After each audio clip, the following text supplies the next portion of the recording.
দেখো আজকে তোমাদের আমার আলোচনার বিষয় যেটা ক্লাস 10-এর লম্ব বৃত্তাকার চোঙ, রাইট সার্কুলার সিলিন্ডার। ঠিক আছে, এটা তোমাদের পরিমিতির একটি পার্ট।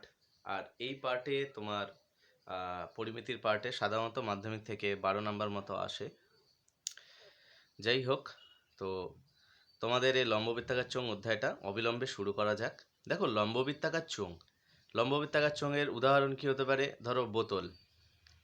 আচ্ছা, তারপর ধরো বিভিন্ন ধরনের যে গোলাকার বাক্স, কাঠের গুঁড়ি, এইগুলো হচ্ছে সব লম্ববৃত্তাকার চোঙ।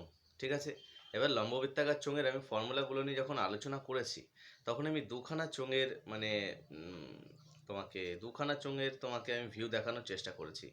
একটা হচ্ছে নিরেট লম্ববৃত্তাকার চোঙ, অর্থাৎ সলিড রাইট সার্কুলার সিলিন্ডার, অর্থাৎ ওর ভেতরে সমস্তটাই মানে ধাতু দিয়ে মোড়ানো আছে, পুরো ভেতরটাই। এটা হয়ে যাবে নিরেট লম্ববৃত্তাকার চোঙ, হলো ভেতরে ধাতু আছে। আচ্ছা, আর একটা হচ্ছে ফাঁপা লম্ববৃত্তাকার চোঙ, ওটা নিয়ে পরে আলোচনায় আসবো আমরা। তো দেখো, নিরেট লম্ববৃত্তাকার চোঙের সমস্ত ফর্মুলাগুলো আগে আমি আলোচনা করে নিই। দেখো, এইটা হচ্ছে একটা লম্ববৃত্তাকার চোঙ, আশা করি অনেকে দেখেছো এই ধরনের জিনিসপত্রগুলো। তো লম্ববৃত্তাকার চোঙ যেমন ধরো গ্যাস সিলিন্ডার, লম্ববৃত্তাকার চোঙ, কিন্তু কিছুটা, দেখো পুরোটা তো হয় না। পুরোটা লম্ববৃত্তাকার চোঙ যদি দেখতে যাও তাহলে দেখবে অনেক সুপারি গাছ লম্ববৃত্তাকার চোঙ। আচ্ছা, দেখবে অনেক কাঠের গুঁড়ি লম্ববৃত্তাকার চোঙ আকৃতি হয়। আচ্ছা, ড্রাম, যে ড্রামের করে জল টল খায় মানুষের, সে লম্বা লম্বা নীল কালারের কালো কালারের ড্রাম, লম্ববৃত্তাকার চোঙ। ট্যাঙ্ক, যে ট্যাঙ্কগুলো বসায় ওপরে ছাদের ওপরে, ওগুলো লম্ববৃত্তাকার চোঙ আকৃতি। কিছুটা কিছুটা আলাদা। দেখো, পুরোপুরি তো আর গণিতের সাথে আমি রিয়েল লাইফকে ইকুয়াল করতে পারবো না, কিন্তু থিওরিটিক্যালি কিন্তু ওগুলোই লম্ববৃত্তাকার চোঙ আকৃতি, ওগুলো থেকেই কিন্তু বিকশিত হয়েছে। মানে লম্ববৃত্তাকার চোঙের এই সমস্ত কনসেপ্ট নিয়ে কিন্তু ওই সমস্ত জিনিস তৈরি করা হয়েছে। তো দেখো, এই যে লম্ববৃত্তাকার চোঙের, এটার ওপরের তলটা বৃত্তাকার আর নিচের তলটা বৃত্তাকার। ঠিক আছে, তো ঠোঙার যখন তুমি গোল করো তখন কিন্তু ওটা একটা লম্ববৃত্তাকার চোঙ হয়, কিন্তু ফাঁপা, ভেতরে কিছু থাকে না, আর দুইমুখী খোলা। ঠিক আছে, তো লম্ববৃত্তাকার চোঙে কেরম কেরম কেস হতে পারে যে দুই মুখ বন্ধ, এক মুখ খোলা এক মুখ বন্ধ, আর দুইমুখী খোলা। ঠিক আছে, এরকম কেস হতে পারে। আচ্ছা, এবার দেখো, এই যে ওপরেরটা বৃত্ত আর নিচেরটাও কিন্তু একটা বৃত্তাকার তল। এই ওপর থেকে নিচ পর্যন্ত এই যে উচ্চতাটা, অর্থাৎ এই লম্ববৃত্তাকার চোঙটা যতটা লম্বা, এটাকে ওটার উচ্চতা বলে এইচ। আর এই যে বৃত্তাকার তলটা আছে উপরে দেখতে পাচ্ছ, এই বৃত্তাকার তলটা সেমভাবে নিচেও আছে। তাহলে এই বৃত্তাকার তলের ব্যাসটা হচ্ছে 2r, আর ব্যাসার্ধটা তাহলে কত হবে? r।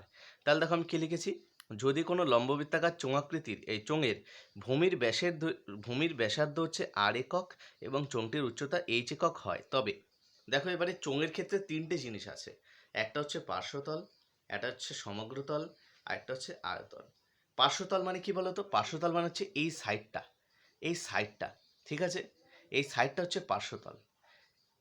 যেমন ধরো, তুমি যদি ধরো এই পেনটা যদি একটা চোঙ হয়, তাহলে এই সাইডগুলো হয়ে যাবে আমার, ধরো এই পেনটা যদি একটা চোঙ হয়, তাহলে সাইডগুলো আমার হয়ে যাবে পার্শ্বতল। আর সমগ্রতল যদি আমি কনসেপ্টটা আনতে চাই, সমগ্রতল মানে হচ্ছে এই সাইডটা তো নেবই, তার সাথে এই তলটাও নেব, আর এই নিচের তলটা তো দেখো যেহেতু চোঙাকৃতি নয়, নিতে পারবো না। ধরো এখান দিয়ে যদি কেটে দিতাম, তাহলে এখানে তো একটা বৃত্তাকার তল হতো এটার মতো। তাহলে এই তলটা নিচেরটা নিয়ে পাশেরটাকে নিলে টোটালটা যেটা হবে সেটা হচ্ছে সমগ্রতল। আর শুধুমাত্র পাশেরটা নিলে যেটা হবে সেটা হয়ে যাবে পার্শ্বতলের ক্ষেত্রফল। আশা করি বোঝাতে পেরেছি। তো দেখো, পার্শ্বতলের ক্ষেত্রফলের ফর্মুলাটা হয়ে যাচ্ছে সিম্পলি 2πr/h। ঠিক আছে, ভালো করে লক্ষ্য করে দেখবে যে এই একটা যে বৃত্ত আছে ওপরে, এই বৃত্তটাই কিন্তু বারবার এইচ উচ্চতা পর্যন্ত আছে, ওপর থেকে নিচ পর্যন্ত। এই বৃত্তটাই তো এখানে আছে, আবার এখানে আছে, আবার এখানে আছে, আবার এখানে আছে, এইভাবে নিচ পর্যন্ত গেছে এরকম। এবারে এইচ উচ্চতা বিশিষ্ট আছে বলে 2πr/h। ঠিক আছে, তাহলে চোঙটির পার্শ্বতল বা বক্রতলের ক্ষেত্রফল কত হয়ে গেল? 2πr/h বর্গ একক। এগুলো মুখস্থ করতে হবে তোমাকে। চোঙটির সমগ্রতল ভালো করে দেখবে এবারে। সমগ্রতল মানে আমি কি বলেছিলাম যে পার্শ্বতলটা তো থাকবেই, তার সাথে ওপরের তলটা নিচের তলটাও অ্যাড হবে। তাহলে ওপরের তলটা একটা কী ধরনের তল? বৃত্তাকার তল। নিচের তলটা একটা কী ধরনের তল? বৃত্তাকার তল। তাহলে পার্শ্বতলের ক্ষেত্রফলটা তো ক্যালকুলেট হবেই 2πr/h, কিন্তু ওপরের তলটা অ্যাড হলো πr²। ওপরের তলের ক্ষেত্রফলের ফর্মুলা কি? এটা বৃত্ত, তো বৃত্তের ক্ষেত্রফল কত? πr²। আর নিচেও তো একটা বৃত্ত, এটা ফর্মুলা কি? πr², কেননা এটাও তো তোমার আর। ঠিক আছে, তাহলে পাই আর স্কোয়ার, তাহলে পাই আর স্কোয়ার যোগ হলে 2 পাই আর স্কোয়ার, অর্থাৎ চোঙটির সমগ্রতল হয়ে গেল 2 পাই আর এইচ প্লাস 2 পাই আর স্কোয়ার। দুই মুখ বন্ধ হলে, যদি এরকম কেস হতো যে এক মুখ বন্ধ এক মুখ খোলা, তাহলে নিচেরটা তো খোলা, নিচের পাই আর স্কোয়ারটা ক্যালকুলেট হবে না, শুধু একটা পাই আর স্কোয়ার হবে, তখন এই দুইটা থাকবে না। ঠিক আছে, আর যখন দুই মুখ খোলা তখন সমগ্র তলটাই হয়ে যাবে পার্শ্বতল, মানে 2 পাই আর এইচ। বুঝতে পারলে? আশা করি সবাই বুঝতে পারছো আমি কি বলছি। তাহলে 2 পাই আর কমন নিয়ে দেখো এটাও লেখা যায়, আবার 2 পাই আর কমন নিয়ে দেখো এইচ প্লাস আরও লেখা যায় বর্গ একক। হলো, আর একটা জিনিস আছে আয়তন। এই তিনটেই ফর্মুলা চোঙে, বেশি না। এই তিনটে জিনিস মনে রাখতে পারলেই এই অধ্যায়ের সমস্ত জিনিস করা যাবে। তো চোঙের আয়তনের ফর্মুলাটা কি? পাই আর স্কোয়ার এইচ ঘন একক। ঠিক আছে, এটাও সেম কনসেপ্টের। যেহেতু এরকম বৃত্তগুলো পুরো এইচ উচ্চতা মানে অতিক্রম করে আসছে, তাহলে একটা বৃত্তের ক্ষেত্রফল পাই আর স্কোয়ার। এরকম এইচ উচ্চতা বিশিষ্ট মানে চোঙের ক্ষেত্রফলটা হয়ে যাবে আমার, মানে আয়তনটা হয়ে যাবে পাই আর স্কোয়ার এইচ। ঠিক আছে, তো দেখো এই পুরো চোঙের ক্ষেত্রে কিন্তু দুটো ভ্যারিয়েবল আছে, একটা হচ্ছে আর, একটা হচ্ছে এইচ। তুমি যদি এই দুটোর মধ্যে কোনো একটা বের করে ফেলতে পারো, মানে এই দুটো যদি জানো তাহলে তো সব বের করতে পারবে, এই তিনটে সবই বের করতে পারবে। যদি একটা জানো আরেকটা বের করে নিয়ে তোমাকে সব বের করতে হবে। ঠিক আছে, এগুলো সব মানে তোমাকে কিছু কন্ডিশন দিয়ে দেবে, সেগুলোকে ইউজ করে বের করতে হবে। যাই হোক, আমরা নিরেট চোঙকে অতিক্রম করলাম, এবারে আমরা আসি ফাঁপা লম্ববৃত্তাকার চোঙে, অর্থাৎ হলো রাইট সার্কুলার সিলিন্ডার। দেখো হলো শব্দের অর্থ কি? হলো মানে হচ্ছে ফাঁপা। ঠিক আছে, মানে ভেতরে কিছু নেই। তো দেখো, তাহলে ফাঁপা চোঙ মানে কি? এই ধরনের হবে ব্যাপারটা, মানে ভেতরে একটা চোঙ থাকবে, এখানে ধাতু থাকবে, আর ভেতরটা ফাঁপা, হাওয়া কিছু নেই। ঠিক আছে, তো এই ধরনের ফাঁপা চোঙের, এই ধরনের যেমন ধরো বাঁশের ভেতরের যে অংশটা ওটা ফাঁকা থাকে।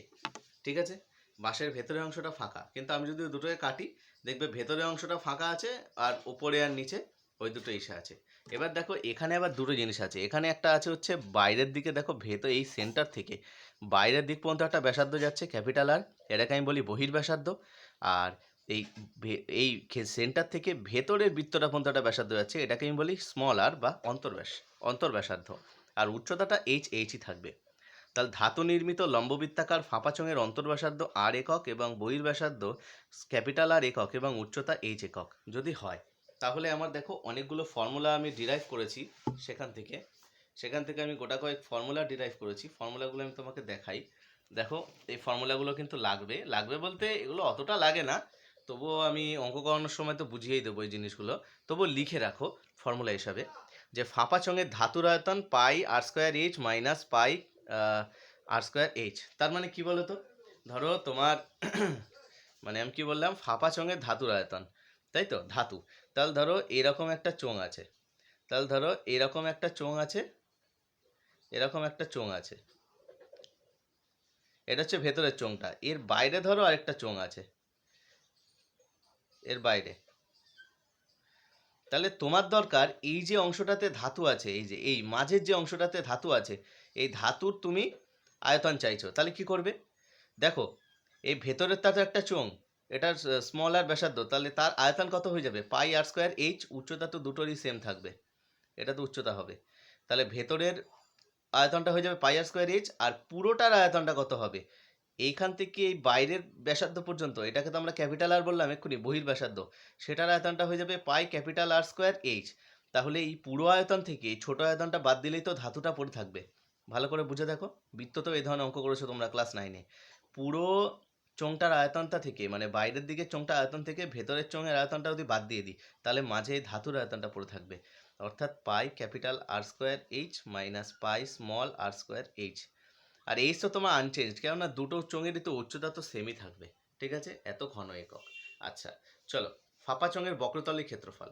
আচ্ছা, ফাঁপা চোঙের বক্রতলের ক্ষেত্রফল কি হবে? দেখো, ফাঁপা চোঙের বক্রতলের ক্ষেত্রফল যদি আমি নির্ণয় করতে চাই, তাহলে দেখো এই বাইরের দিকের যে চোঙটার বক্রতল কত হয়ে যাবে? 2 পাই আর এইচ। আর ভেতরের দিকের যে চোঙটা আছে ওটারও তো একটা এরকম ভেতরের দিকে একটা বক্রতল আছে, ওটার ক্ষেত্রফল কত হয়ে যাবে? 2 পাই স্মল আর এইচ। ঠিক আছে, আচ্ছা সেমভাবে দেখো ফাঁপা চোঙের প্রতিটি প্রান্ততলের ক্ষেত্রফল। প্রান্ততল মানে কোনটা বলো তো? এইটাকে বলে প্রান্ততল। অর্থাৎ ধরো এরকম একটা চোঙ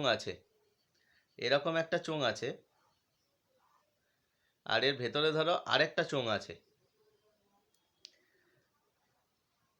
তাহলে এটাকে প্রান্ততল বলে। এই যে এটাকে বলে প্রান্ততল। তাহলে প্রান্ততলের ক্ষেত্রফলটা কত?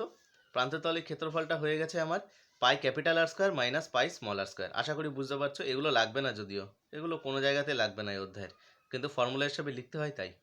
ফাঁপা চোঙের সমগ্রতলের ক্ষেত্রফল, দেখো ফাঁপা চোঙের সমগ্রতলের ক্ষেত্রফল এইটা একটুখানি আমি বলি। দেখো ফাঁপা চোঙের সমগ্রতল এটা কীভাবে পাবো?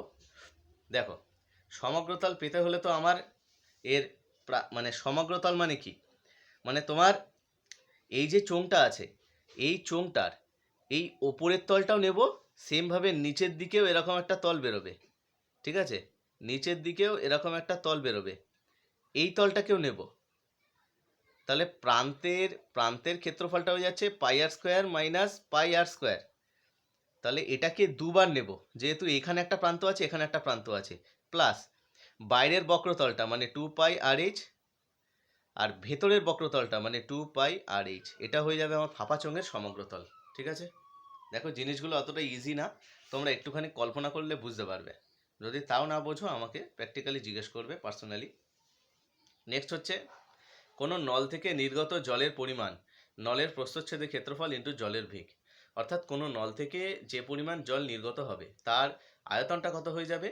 কোনো নলের প্রস্থচ্ছেদের ক্ষেত্রফল মানে পাই আর স্কোয়ার ইন্টু জলের বেগ মানে কত বেগে জল যাচ্ছে, ঠিক আছে? এই ধরনের দুটো অঙ্ক আছে অধ্যায়ে। একটা দুটো প্রয়োগে আছে, দুটো অনুশীলনীতে আছে, আর একটা প্রয়োগে আছে। 3টে অঙ্ক আছে টোটাল এই ধরনের। আমি তোমাকে দেখিয়ে দেবো, ঠিক আছে? একদম সুন্দর করে বুঝিয়ে দেবো। চলো তাহলে আমরা অধ্যায়ে ঢুকি। দেখো আমি কোষে দেখি 8 অর্থাৎ লম্ববৃত্তাকার চোঙের যে 3 দাগের অঙ্কটা আছে, স্টিলের পাতলা চাদর দিয়ে তৈরি ঢাকনা সমেত একটি ড্রামের ব্যাসের দৈর্ঘ্য 28 সেমি। ভালো করে দেখবে। তোমাকে দেখো পরিমিতির অঙ্ক করার মেইন টেকনিক হচ্ছে যে তুমি আগে অঙ্কটা ভালো করে পড়বে, পড়ার পরে তুমি আগে দেখবে তোমার হাতে কোন কোন ডেটাগুলো আছে আর তোমাকে কোন ডেটাতে পৌঁছাতে হবে, মানে তোমাকে কি বের করতে হবে, সেই ডেটাতে পৌঁছানোর জন্য মাঝে তোমাকে কোন রাস্তা নিতে হবে, ওটাই হচ্ছে একটা অঙ্কের মানে করার মেন টেকনিক। তো আমাকে এখানে বলে দিয়েছে স্টিলের পাতলা চাদর দিয়ে একটি ঢাকনা সমেত ড্রামের ব্যাস, অর্থাৎ একটা ড্রাম আছে তার ঢাকনা সমেত মানেই বোঝা যাচ্ছে যে দুইমুখী বন্ধ এখানে, ঠিক আছে? তাহলে ঢাকনা সমেত ড্রামের ব্যাস বলে দিয়েছে 28 সেমি। ড্রামটি তৈরি করতে এত বর্গ সেমি চাদর লাগে। আচ্ছা চাদরটা যদি লাগে প্লাস্টিকে, কি বলেছে এটা স্টিলের চাদর, তাহলে ঢাকনা সমেত যে ড্রামটা তৈরি করেছি তার সমগ্রতলের ক্ষেত্রফলটাই তো বলে দিয়েছে যে এত বর্গ সেমি চাদর লাগে। তবে ড্রামটির উচ্চতা হিসাব করে লিখি। তাহলে তোমাকে এই ড্রামটার উচ্চতা হিসাব করে লিখতে বলেছে। তোমাকে বলে দিয়েছে ব্যাসের দৈর্ঘ্য 28 সেমি, ওখান থেকে তুমি ব্যাসার্ধ বের করে নিতে পারবে। মাথায় রাখবে 3খানা ফর্মুলা ছিল। সমগ্রতলের ক্ষেত্রফলের ফর্মুলা কি ছিল? 2 পাই আর এইচ প্লাস 2 পাই আর স্কোয়ার। ওই ফর্মুলাকে ইউজ করে আমি কিন্তু বের করে নেবো। আরেকটা জিনিস মাথায় রাখবে, সব কটা জিনিস সেম এককে আছে কিনা। দেখো এটা সেমিতে আছে, এটা বর্গ সেমিতে আছে, ঠিক আছে, অসুবিধা নেই। ড্রামটির উচ্চতা বের করতে হবে, উচ্চতাও আমি সেমিতে বের করব। তাহলে আমাকে এখানে ব্যাস বলে দিয়েছে, আমি ব্যাসার্ধ বের করে আর উচ্চতা ধরে নিয়ে সমগ্রতলের সাথে ইকুয়াল দেখাবো প্রশ্ন মতে, ওখান থেকে আমি এইচ বের করে নেবো। চলো বের করে নিই। তাহলে দেখো আমাকে ড্রামটির ব্যাসের দৈর্ঘ্য বলে দিয়েছে 2r সমান 28 সেমি। তাহলে r সমান 28/2। আচ্ছা ব্যাস মানে তো 2r জানো ভালোভাবে, ব্যাসার্ধের দ্বিগুণ। তাহলে r সমান 28/2 মানে 14 সেমি। তাহলে r সমান 14 সেমি হয়ে গেল। এবারে আমি ড্রামটার উচ্চতা তো আমি জানি না, ধরে নিলাম যে h সেমি, ঠিক আছে? তাহলে প্রশ্ন মতে আমাকে ড্রামটির সমগ্রতলের ক্ষেত্রফলটা কত বলে দিয়েছে? 2816 বর্গ সেন্টিমিটার, ঠিক আছে? আচ্ছা ড্রামের সমগ্রতলের ক্ষেত্রফলের ফর্মুলা একটু আগে আমি তোমাকে দেখিয়ে আসলাম, 2 পাই আর এইচ প্লাস পাই আর স্কোয়ার, 2 পাই আর স্কোয়ার, ঠিক আছে?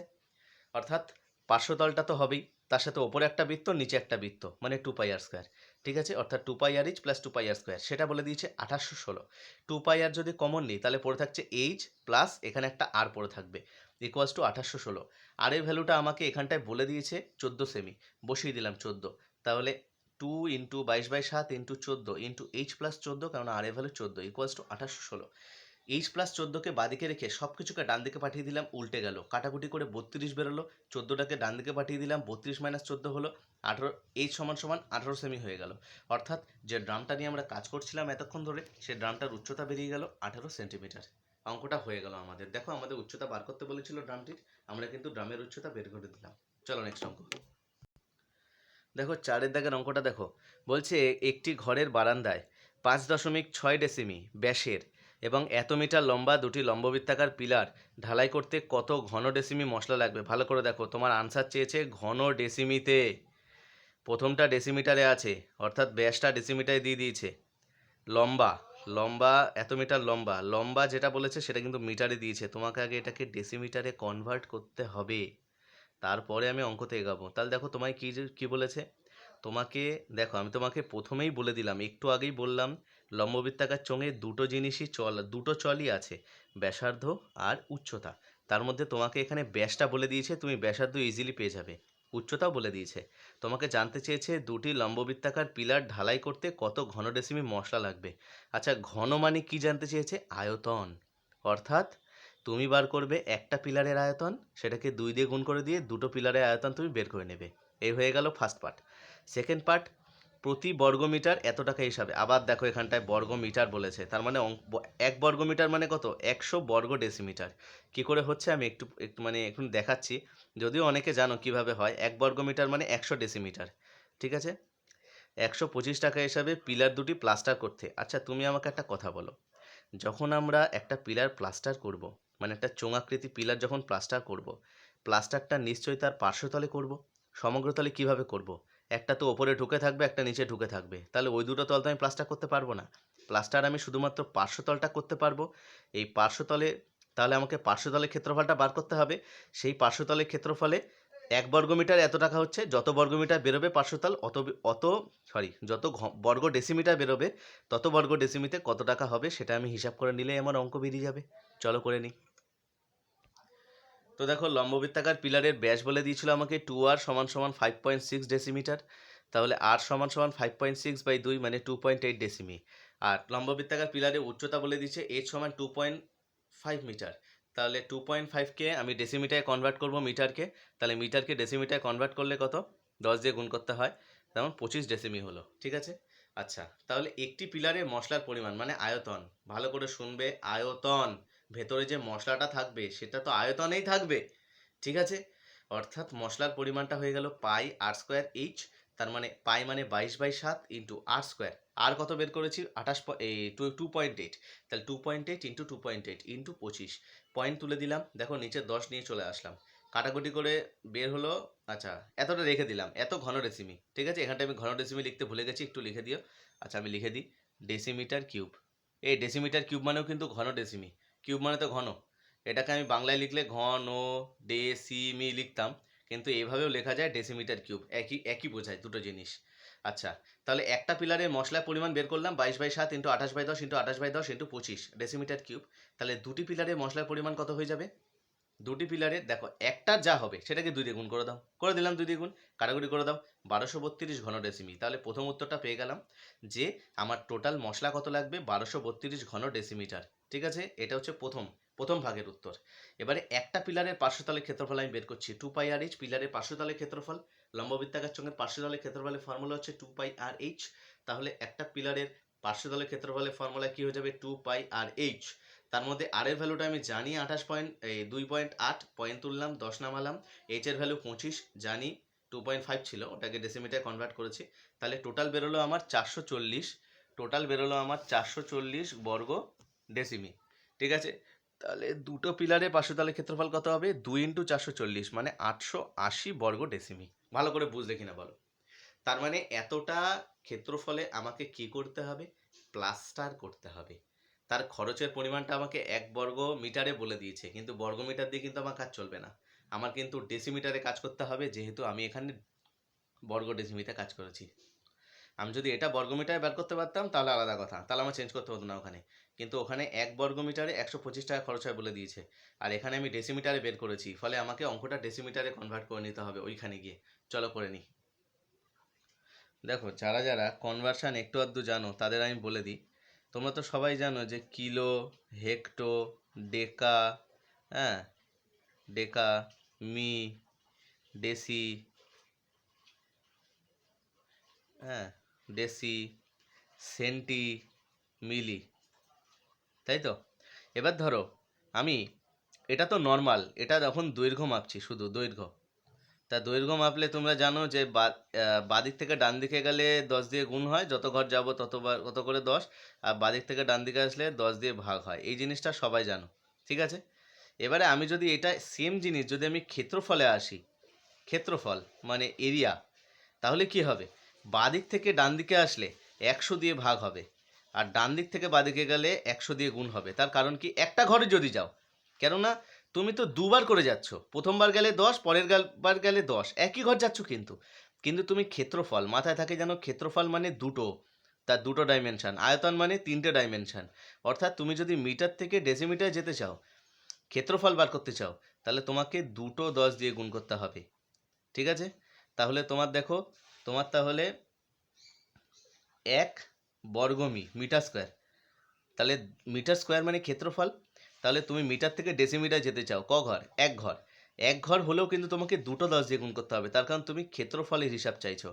ফলে তোমাকে 10 ইন্টু 10 এত ডেসিমিটার স্কোয়ার, ভালো করে শোনো, অর্থাৎ 100 ডেসিমিটার স্কোয়ার। এই সেম জিনিস যদি তুমি আয়তন মাপতে, সেম জিনিসের, তাহলে কি হতো? তোমাকে 3বার 10 দিয়ে গুণ করতে হতো একবার এক ঘর যাওয়ার জন্য। তাহলে এই একটা ঘর যাওয়ার জন্য তুমি কি করতে, অর্থাৎ 1 মিটার কিউবটা তোমার কত হয়ে যেত? 1 মিটার কিউবটা তোমার হয়ে যেত 10 ইন্টু 10 ইন্টু 10, মানে 1000 ডেসিমিটার কিউব। অর্থাৎ 1 মিটার কিউব সমান 1000 ডেসিমিটার কিউব। মানে যখন তুমি আয়তনে যাবে তখন 3বার 10 দিয়ে গুণ হবে একটা ঘরের জন্য, যখন তুমি দু ঘরে যাবে তখন বুঝতে পারছো 3বার বদলে 6বার 10 দিয়ে গুণ হবে, 3বার গেলে 9বার হবে। তো এইভাবে হয় কনভার্সনগুলো, ঠিক আছে। যাই হোক, আশা করি কিছুটা বোঝাতে পেরেছি। আর যদি কেউ বুঝতে না পারো তাহলে কি করবো বলো তো? এগুলো একদমই সহজ জিনিস, যদি কেউ বুঝতে না পারো অবশ্যই আমাকে জানাবে যে আমি বুঝতে পারিনি। তো দেখো, তাহলে আমি লিখেছি ওখানে যে 1 বর্গমিটার সমান 100 বর্গ ডেসিমিটার, ঠিক আছে। তাহলে আমাকে কি বলেছিল যে 1 বর্গ ডেসিমি প্লাস্টার করতে খরচ 125 টাকা। তা আমি 1 বর্গ মিটার খরচ করতে, 1 বর্গমিটার প্লাস্টার করতে 125 টাকা খরচ হয়। তো আমি ওসব কিছু লিখিনি, আমি ডাইরেক্ট লিখেছি 100 বর্গ ডেসিমি, কারণ 1 বর্গমিটার মানে তো 100 বর্গ ডেসিমি। তাহলে 100 বর্গ ডেসিমি প্লাস্টার করতে খরচ হয় 125 টাকা। 1 বর্গ ডেসিমি প্লাস্টার করতে খরচ হয় 125/100, তাহলে 880। 880 কেন? কেননা দুটো পিলারে 500 তলে ক্ষেত্রফল 880 বর্গ ডেসিমিটার। তা সেটাই প্লাস্টার করতে আমার খরচ হয়ে যাবে 1100 টাকা, 1100 টাকা হলো। তাহলে এই অঙ্কটা হয়ে গেল। চলো নেক্সট অঙ্কের দিকে যাওয়া যাক। দেখো 5এর দাগের অঙ্কটা কি বলছে? 5এর দাগের অঙ্কটা বলছে 2.8 ডেসিমি দৈর্ঘ্যের অন্তর্ব্যাস বিশিষ্ট এবং এত ডেসিমি লম্বা একটি জ্বালানি গ্যাস সিলিন্ডারে 15.015 কিগ্রা গ্যাস থাকলে প্রতি ঘন ডেসিমি গ্যাসের ওজন হিসাব করে লেখো। একটা জিনিস আমি তোমাদের জানাতে চাই যে ওজন আর আয়তন দুটো আলাদা জিনিস তো। যেমন ধরো, আমার ওজন ধরো 80 কেজি, আমি যদি একটা বাথটাবে স্নান করতে নামি, তার মানে কি 80 কেজি জল বাইরে বেরিয়ে যাবে? আগে আমায় এই কথাটা বলবে। ধরো একটা পুরো ভর্তি বাথটাব, সেই বাথটাবে যদি আমি স্নান করতে নামি, তোমরা তো সবাই আর্কিমিডিসের নীতি পড়েছো। তো আর্কিমিডিসের নীতি বলে যে কোনো বস্তুকে যদি আমি জলে সম্পূর্ণ বা আংশিক নিমজ্জিত করি, তাহলে সেই বস্তু দ্বারা অধিকৃত আয়তনের জল, সমান আয়তনের জল বাইরে পড়বে। এখানে কিন্তু ওজন একবারও বলেনি, অর্থাৎ ওজন আর আয়তন কিন্তু দুটো আলাদা জিনিস, দুটোকে একবারে কখনোই গোলাবে না। না, অনেকে বলে কি, অনেকে এই অঙ্কটা বুঝতে পারে না কনসেপ্টটা, এত ঘন ডেসিমি অন্তর্ব্যাসার্ধ বিশিষ্ট, এটা তোমাকে বেকার মানে তোমার মাথা খারাপ করার জন্য এই কথাটা বলেছে। এটা কিছুই না, অন্তর্ব্যাস মানে ভেতর দিকের ব্যাস। তা তুমি তো সিলিন্ডারের বাইরে নিয়ে কোনো কনসেপ্টেই আসবে না, তুমি সিলিন্ডারের ভেতরে কতটা গ্যাস আছে সেটা জানলেই চলবে। এত সেমি দৈর্ঘ্যের অন্তর্ব্যাস মানে তুমি ব্যাসার্ধ পেয়ে যাবে, আর সেটা বেরিয়ে যাবে 1.4 ডেসিমিটার, এটাকে 2 দিয়ে ভাগ করলে। আর এত ডেসিমি লম্বা, দুটোই সেম এককে দিয়েছে, করতে অসুবিধা হবে না। এইচ বলে দিয়েছে তোমাকে, একটি জ্বালানি গ্যাস সিলিন্ডারে এত কেজি গ্যাস আছে। দেখো, তোমায় কিন্তু আয়তনটা বলেনি, তোমাকে বলেছে এত কেজি গ্যাস আছে। ওজন আর আয়তন কিন্তু দুটো আলাদা জিনিস। প্রথমে যে তোমাকে যে প্রশ্নটা জিজ্ঞেস করেছিলাম সেটার উত্তর খুঁজলে তোমরা পেয়ে যাবে যে আমি যদি বাথটাবে স্নান করতে নামি, 80 কেজি জল কিন্তু বাইরে বেরোবে না। দেখা গেলো 80 কেজি জল আমি ঢালিনি, 80 কেজি জল বাইরে বেরোবে না। আমার দেহের আয়তন যতটা ডুবেছে ওই জলে, ততটা আয়তনের জলই বাইরে বেরোবে, আমার ওজনের সমান জল কিন্তু বেরোবে না। অর্থাৎ আয়তন আর ওজন কিন্তু দুটো সম্পূর্ণ ভিন্ন জিনিস, ঠিক আছে। অর্থাৎ আমাকে এই গ্যাস সিলিন্ডারে কত কেজি গ্যাস আছে বলে দিয়েছে, অর্থাৎ কত ওজনে গ্যাস আছে বলে দিয়েছে, কত আয়তনের না। আমি এই ব্যাসার্ধ আর এই উচ্চতাকে কাজে লাগিয়ে কিন্তু আমি আয়তনটা বের করে ফেলতে পারি। তাহলে অত আয়তনের গ্যাসের ওজনটা এত কেজি, সেটা তো বলে দিয়েছে আমাকে প্রশ্নতে। যত আয়তন বেরোবে এই ব্যাসার্ধ আর উচ্চতা ইউজ করে আয়তন যতটা বেরোবে তত আয়তন গ্যাসের ওজন তো ওই 15.015 কেজি। তাহলে 1 ঘন ডেসিমি গ্যাসের ওজন কত সেটাই তো আমার চেয়েছে প্রশ্ন, 1 ঘন ডেসিমি গ্যাসের ওজন কত। তো দেখো চলো অঙ্কটা করে ফেলি। তাহলে দেখো গ্যাস সিলিন্ডারে অন্তর্ব্যাস আমাকে বলে দিয়েছে 2r সমান 2.8 ডেসিমি, তাহলে আর সমান হয়ে যাবে 2.8/2 মানে 1.4 ডেসিমিটার। আর উচ্চতা আমাকে কত বলে দিয়েছে গ্যাস সিলিন্ডারের, h সমান 7.5 ডেসিমিটার। ঠিক আছে, তাহলে গ্যাস সিলিন্ডারে আয়তনটা কত হয়ে যাবে বলো তো। দেখো গ্যাস সিলিন্ডারে আয়তনের ফর্মুলাটা তো আমরা জানি সবাই, গ্যাস সিলিন্ডারে আয়তনের ফর্মুলা হয়ে যাচ্ছে আমাদের πr²h। তাহলে গ্যাস সিলিন্ডারে আয়তন হচ্ছে πr²h। তাহলে পাই মানে 22/7 ইন্টু আর একটু আগে বের করলাম আর 1.4 ইন্টু 1.4 ইন্টু 7.5, পয়েন্টগুলো তুলে নিলাম, সবকটা নিচে 10 চলে আসলো, এত ঘন ডেসিমিটার। তাহলে এত ঘন ডেসিমি গ্যাসের ওজন এত কেজি, সেটাই তো বলে দিয়েছে, কেননা গ্যাস সিলিন্ডারে এত আয়তনের গ্যাস আছে তো, এত ঘন ডেসিমি গ্যাস আছে তো। আরে সেই গ্যাসটারই তো ওজন আমাকে বলে দিয়েছে 15.015 কেজি, অর্থাৎ এত ঘন ডেসিমি গ্যাসের ওজন এত কেজি। তাহলে 1 ঘন ডেসিমি গ্যাসের ওজন কত, এত বাই এত, মানে এগুলো সব উল্টে যাবে, এদিকে এসে উল্টে গিয়ে কাটাকুটি করে দেখো 13/40 বেরোলো। কাটাকুটিটা তোমরা ভালো করে দেখবে, যে যেভাবে ইচ্ছা করতে পারো, আনসার একই আসবে 13/40। 13/40কে যদি তোমরা ভাগ করো, দেখো আমি ক্যালকুলেটারকে ইউজ করে করেছি, আমি আর রাফে ভাগ করিনি, তোমরা চাইলে করে দেখতে পারো, ওগুলো সেমই হবে নিশ্চয়ই ভাগটা।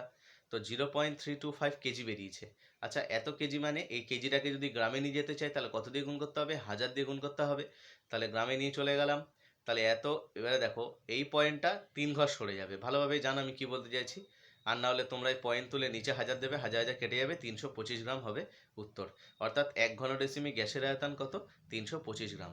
দেখো তাহলে অঙ্কটা কেমন ছিল, আমাকে গ্যাস সিলিন্ডারের ব্যাসার্ধ ব্যাস বলে দিয়েছিল, উচ্চতা বলে দিয়েছিল, মানে আর এইচ আমাকে দুটোই বলে দিয়েছে। ওই দুটোকে ইউজ করে আমি গ্যাস সিলিন্ডারের আয়তন, মানে ওই গ্যাস জারে কতটা গ্যাস ধরতে পারে, কত আয়তনের গ্যাস আছে, ওই গ্যাসের ওজনটাই বলে দিয়েছে, মানে ওজন আর আয়তনের কনভার্সন করতে হবে আমাকে।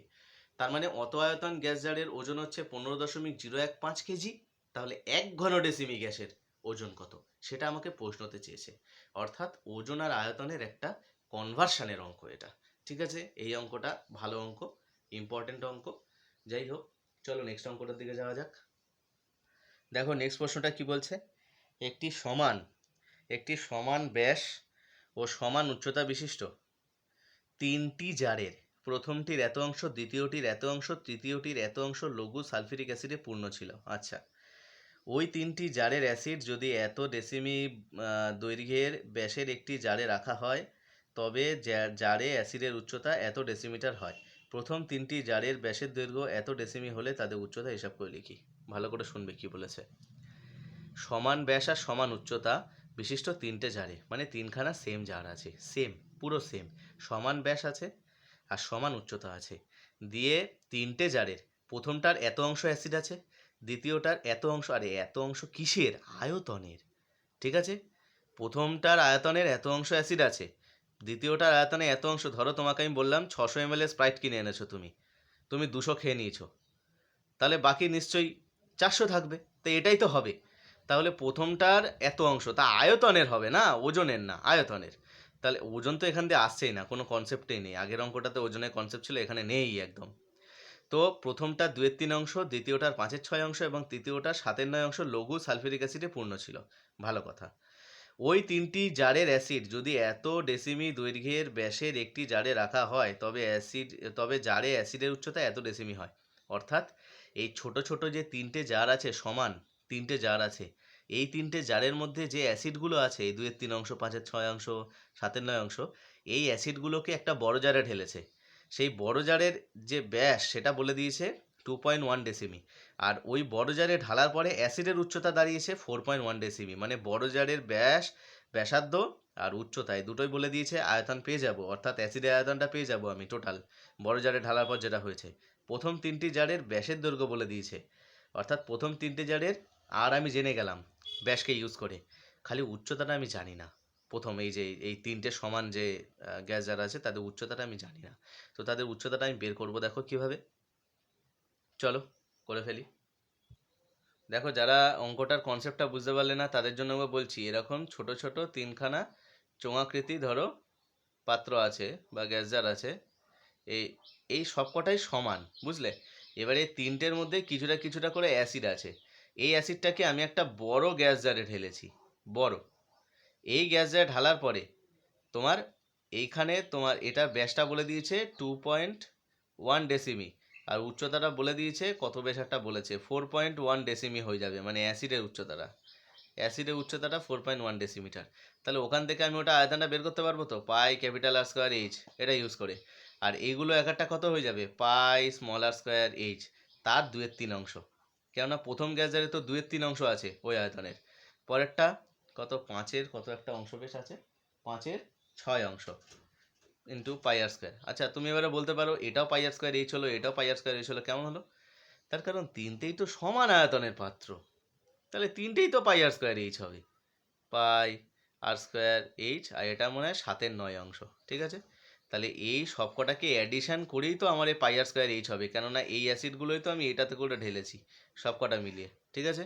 তাহলে চলো অঙ্কটা করে ফেলি। দেখো তাহলে প্রথম তিনটি গ্যাস জারের ব্যাস বলে দিয়েছে আমাকে একদম শেষে 2r সমান সমান 1.4 ডেসিমিটার, তাহলে r সমান সমান 0.7 ডেসিমিটার। আমি ধরে নিলাম যে প্রথম তিনটে জারের প্রতিটির উচ্চতা হচ্ছে h ডেসিমিটার। আবার গ্যাস জারের ব্যাস সেটা আমাকে, মানে বড় গ্যাস জারের ব্যাস সেটা আমাকে বলে দিয়েছে 2 ক্যাপিটাল আর সমান 2.1 ডেসিমিটার। তাহলে আর চলে আসলাম আমি 2.1/2 ডেসিমিটার। এবং বড় গ্যাস জারের উচ্চতা কত, ক্যাপিটাল এইচ সমান 4.1 ডেসিমিটার। অ্যাকচুয়ালি এখানটা বড় জারে অ্যাসিডের উচ্চতা, হ্যাঁ অ্যাসিডের উচ্চতা বলে দিয়েছে, বড় গ্যাস জারের উচ্চতা আরও বেশি হতে পারে, কিন্তু অ্যাসিড গিয়ে থেকেছে 4.1 ডেসিমিতে, ঠিক আছে? মানে অনেকে বুঝতে পারলেন আমি কি বললাম এই কথাটা। ধরো তোমার এতটা তো বড় বড় গ্যাস জার তো অনেক বড় হতে পারে, ধরো এতটা গ্যাস জার আছে, দেখা গেল যে অ্যাসিডটা ঢালার পরে এখানে এসে দাঁড়ালো, কিন্তু গ্যাস জারের উচ্চতা তো তার চেয়ে বেশি, কিন্তু অ্যাসিডের উচ্চতা হচ্ছে 4.1 ডেসিমিটার, এতটা। তার মানে এই না যে গ্যাস জারের উচ্চতা 4.1, দেখা গেল সেটা হচ্ছে 7 ডেসিমিটার। ফলে অ্যাসিডের উচ্চতাটা নিয়ে আমি কনসেপ্ট, মানে এটা নিয়ে আমি আলোচনা করলাম, ঠিক আছে? তো আমাকে বড় গ্যাস জারের উচ্চতা বলে দিয়েছে। তাহলে এবার দেখো এই ছোট ছোট গ্যাস জারের প্রথমটার 2/3 অংশ, পরেরটার 5/6 অংশ, পরেরটার 7/9 অংশ, এই তিনটে অংশতে যে অ্যাসিডগুলো আছে সেই সেই অ্যাসিডগুলোই তো বড় গ্যাস জারে গেছে, পাই আর স্কোয়ার এইচে তার আয়তন হয়েছে। তাহলে এখান থেকে দেখো কি কমন যাচ্ছে, এখান থেকে দেখো পুরো এই পার্টটা কমন চলে যাচ্ছে, pi into 0.7 square into H, এটা পুরো কমন চলে গেল, পড়ে হলো 2/3 plus 5/6 plus 7/9 equals to pi R square H, ডান দিকেও ভ্যালু বসিয়ে দিলাম, পাই ইন্টু আর স্কোয়ার, মানে আর এক্ষুনি ক্যাপিটাল আরটা বের করেছি এই জায়গাটা 2.1/2, সেটা বের করে বসিয়ে দিলাম, এত স্কোয়ার ইন্টু উচ্চতাটা হচ্ছে 4.1 ক্যাপিটাল এইচটা। তো আমি এখানটায় কি করলাম, 0.7 মানে কি 7/10 ইন্টু 7/10 ইন্টু এইচ, আর এগুলো লসাগু হয়ে গেল 18, আর কি হয়েছে বলার দরকার নেই। আর এটা দেখো 2.1/2 তার স্কোয়ার, তার মানে এটা দুবার গুণ, আর এটা পয়েন্ট তুলে দিলাম, নিচে 10 আসলো। এটা পয়েন্ট তুলে দিলে নিচে 10 আসবে, মানে 20 হয়ে যাবে, নিচেরটা 2 আছে, 10 দিয়ে গুণ হলে 20 হয়ে যাবে নিচে, আর বাদিকে এটা হয়েছে। তো দেখো আমি এবারে কাটাকুটি করব, তাহলে এইচটাকে বাদিকে রেখে সব কিছুকে ডান দিকে পাঠিয়ে দিয়ে কাটাকুটি করলাম। কাটাকুটি করে কত বেরোলো বলো তো, কাটাকুটি করে দেখো এইচ এর ভ্যালুটা আমার বেরিয়ে গেল, কাটাকুটি করে এইচ এর ভ্যালুটা আমার বেরিয়ে গেল 81/20, অর্থাৎ 4.05 ডেসিমিটার। চলো তাহলে আজকের এই 6 দাগের অঙ্ক পর্যন্ত রইলো, পরের দিনে 7 দাগের অঙ্ক থেকে কন্টিনিউ করব। তোমরা যদি এই যে অঙ্কগুলো করানো হলো বা কোনো ফর্মুলা যেগুলো আলোচনা করা হলো তার মধ্যে যদি কোনো ফর্মুলায় যদি তোমাদের ডাউট থাকে অবশ্যই সেটা আমাকে জানাবে। চলো।